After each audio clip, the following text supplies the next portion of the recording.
Good afternoon, everyone. This is Tony from our Homestead Skills. Hope everyone's doing well, and saying prayers for the Kirk family, that beautiful woman and her babies now. Anyway, they do seem to have a lot of people rallying around them, which is really good, and a lot of prayers going their way, and I'm glad to see that. And I'm sure that there's a lot of other tragedies that are going on left, right, and center. We're never free of that sort of thing. So yes, there's always somebody that needs our prayers, and we should always be prepared to offer assistance where we can.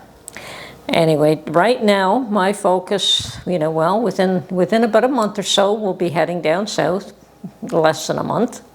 And so my focus right now is preparing everything that I need to do here. I mean, it's going to be a lengthy visit down south. We're going to be doing a lot of work down there, hopefully, and we're spending the winter there.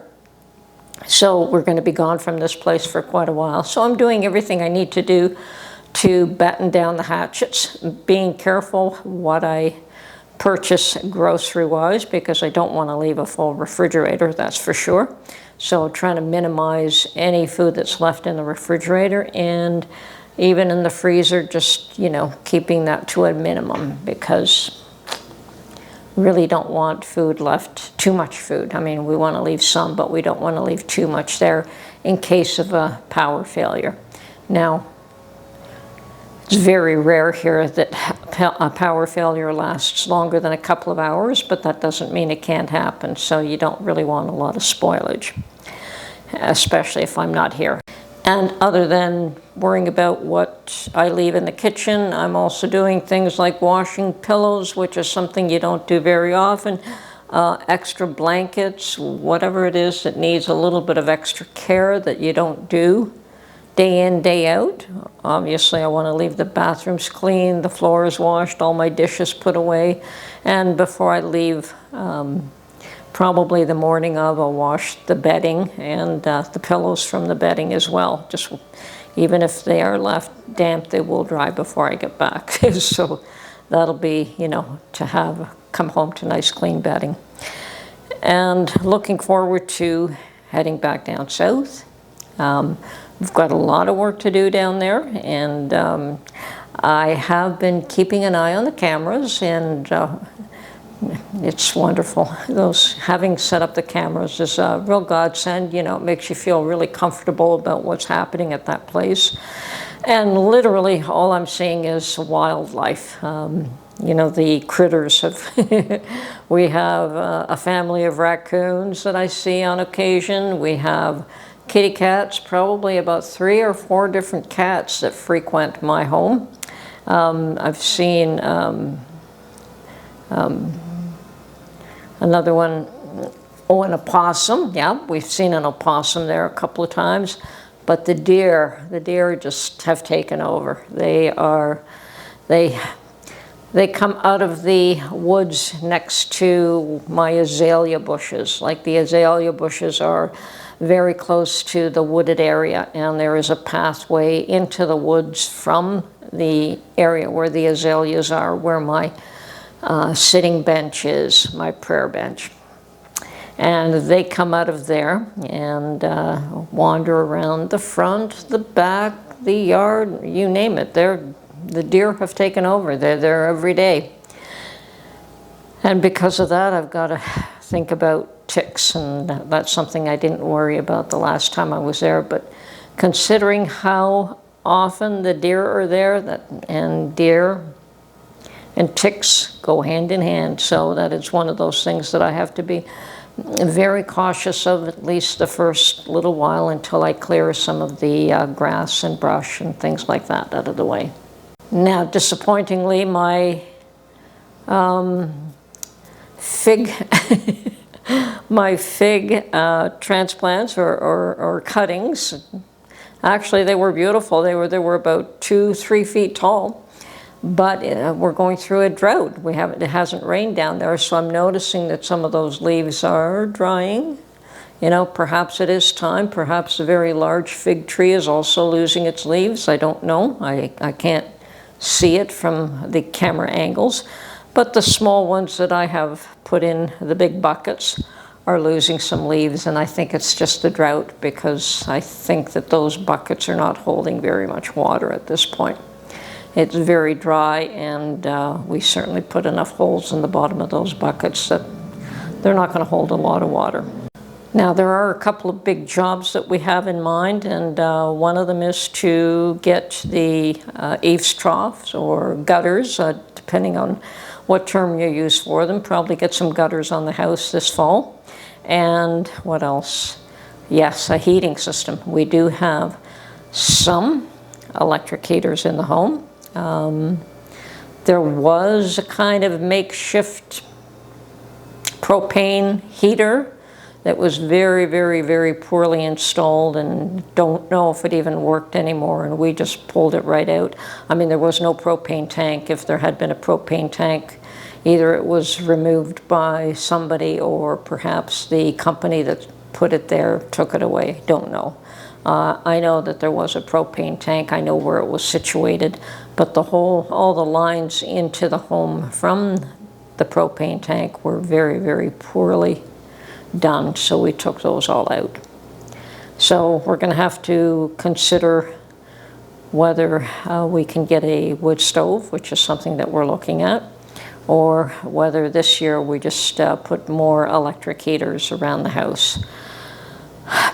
You know, and we'll make a decision. I mean, obviously we're leaning towards a wood stove.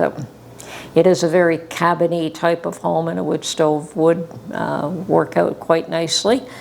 But we'll consider our options and what we can do when we get there. So it's either that or add more electric heaters throughout the rooms that are missing them. You know, they all have them. All the rooms have electric heaters, but some of them don't work. So they would have to be replaced. We do have some that do work, but not all of them. So yeah, those are going to be two major jobs for Mark. Also, we had changed the front and back door, but we did not do the trim on the doors, so we want to get that done. That's not a big job, but there's a whole bunch of little jobs like that to finish things off. And I bought a soft brush so that I can get up on a ladder and clean all the brickwork, like just brush all the dust and whatever's in between the bricks, and just, you know, we've got a couple of walls, 2 walls of bricks, one in the living room and one in the bedroom. So I want to be able to clean those all out. Whatever spider webs or dust or whatever's there, I want to be able to clean those out this time around. And so it's basically a big cleanup, and hopefully get a bedroom cleaned up and in use, but we'll see what happens there. Once again, it's a matter of priorities, what jobs have to be done first. But we're going to be there for a fairly lengthy period of time, hopefully 6 months, and we should be able to get a lot accomplished in that time frame. So that's where my focus is right now. And of course, I have to think about banking, and I have to think about making sure that this place is maintained while we're away. You can't just ignore it either. So there are things that have to be looked after here. There are things that have to be looked after down south, and all of those things have to be coordinated so that things don't fall through the cracks. I've never liked the idea of having 2 homes. I still don't like it. But that's the way it is for now, and that is probably the best solution at this point in time, maybe for at least another year. So we'll see what happens after that, if anything could be done to modify or change things.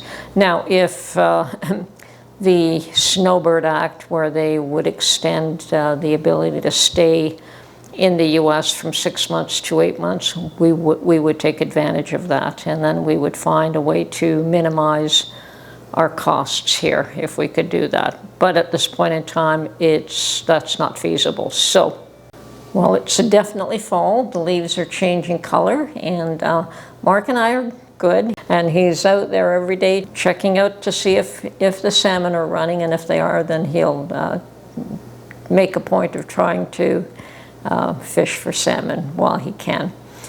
We have the salmon run every year, but if there's not enough water too, there's not enough water for them to swim upstream. So a little bit of a drought situation here too, so we're looking for a bit of good rain as well. And I'm hoping for a little bit of rain. I will try to remember not to leave any cuttings in pots. Make sure I put them in the ground before I leave again next year. You know, sure, certainly could definitely put them in the ground in the springtime before we leave. So, and that way I don't have to worry about whether they're going to dry up, whether they're, you know, you go through the process of growing them and then they die on you just before you go back. That's not good either.